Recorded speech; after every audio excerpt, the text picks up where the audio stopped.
Mira grew up in a forgotten neighborhood on the edge of Chicago, a place where sirens sang louder than dreams, and hope was something you learned to live without. Her mother worked double shifts at a diner. Her father had disappeared before she could walk, and Mira learned early how to fight for everything she wanted. By 16, she was known for two things: her fierce determination and her incredible talent for drawing.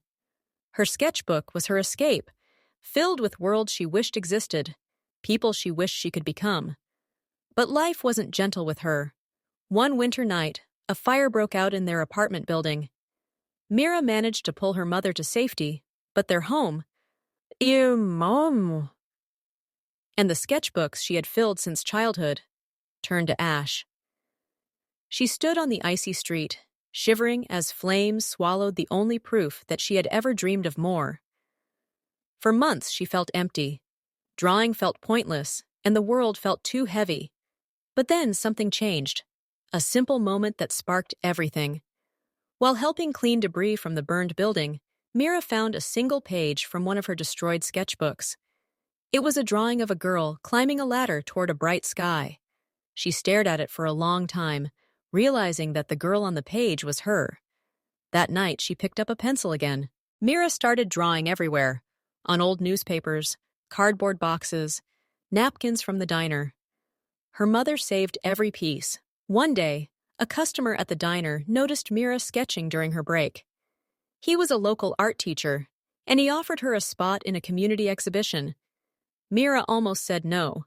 She didn't think anyone would care about a girl from nowhere with nothing but scars and stubbornness, but she remembered the burned page, the girl climbing toward the sky. She said yes. The night of the exhibition, people stopped in front of her drawings and stayed. Her art wasn't perfect, but it was alive, raw, true. By the end of the evening, a small publishing company offered her a contract to illustrate a children's book. Years later, Mira became known not just as an artist, but as a storyteller, a girl who turned ashes into art, pain into power, and dreams into something real. And whenever someone asked how she didn't give up, she always smiled and said, "Because even when everything burned, I found one page that refused to disappear. And sometimes, one page is enough to start again."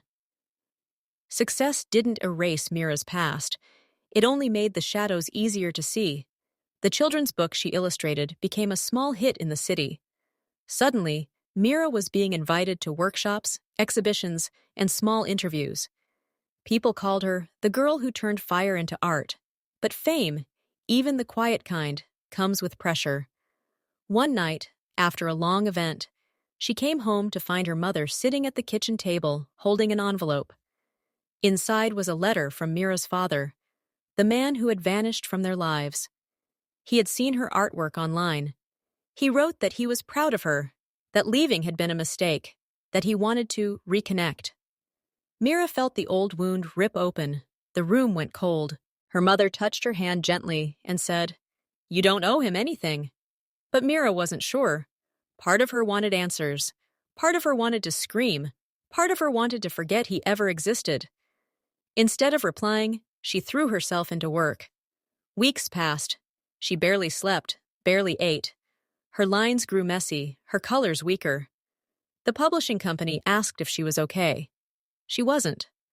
One night, Mira walked through the old burned building, now just an empty shell with graffiti covering the walls.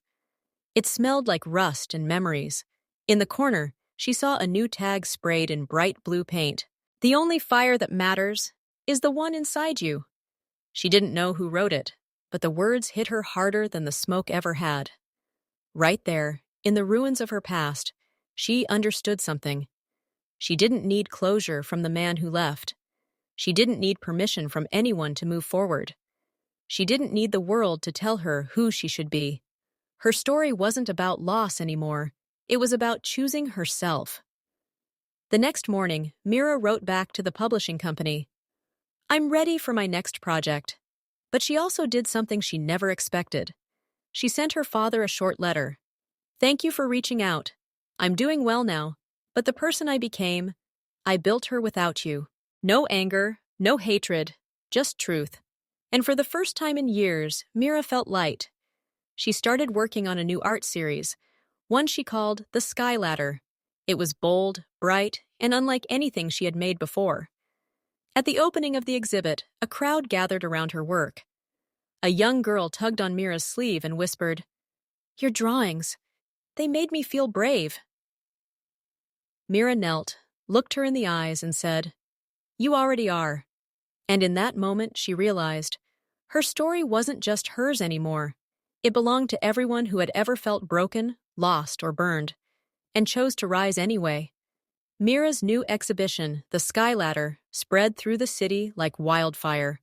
People shared photos of her paintings online, and within weeks, she received an invitation that felt impossible, a solo showcase in New York City. For most artists, it was a dream. For Mira, it was terrifying.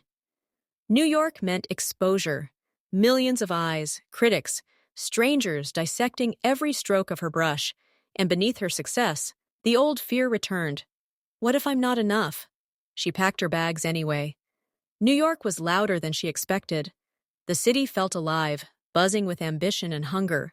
Her gallery was in Manhattan, tall white walls, glass floors, and more people than she had ever seen at once. The night before the opening, Mira walked through the empty gallery alone. Her art hung like pieces of her soul, exposed and waiting for judgment. She touched the frame of her favorite piece, a girl climbing a ladder into a stormy sky. Her hands trembled. Suddenly, a voice echoed in the room. "It's powerful!" Mira turned.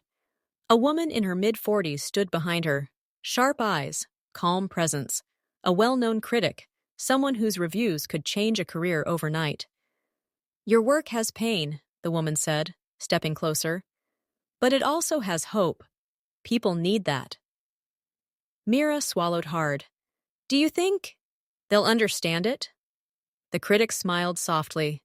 "Art isn't about being understood, it's about being felt." And for the first time that night, Mira breathed. The opening night. The gallery filled with people, voices blending, cameras flashing. Mira stood in the center, overwhelmed but steady. And then she saw someone she never expected. A girl, maybe 17, standing frozen in front of Mira's painting. Tears streamed down her cheeks.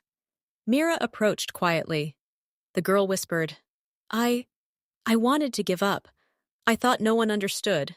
But your art does." Mira felt her heart break and mend all at once. She placed a hand on the girl's shoulder. "You're still here," she said gently, "and that already makes you stronger than you know." After the event, when the gallery finally emptied, Mira stepped out into the cold New York night. She looked up at the skyscrapers, tall, endless, intimidating. Then she smiled. Years ago, she had stood in front of a burning building, thinking her dreams were gone. Now she stood in the center of the world, her past behind her, her future open. She realized something. Wings aren't meant to be light. They're meant to be strong, strong enough to carry you through the fire. And Mira, the girl from the forgotten neighborhood, had grown hers.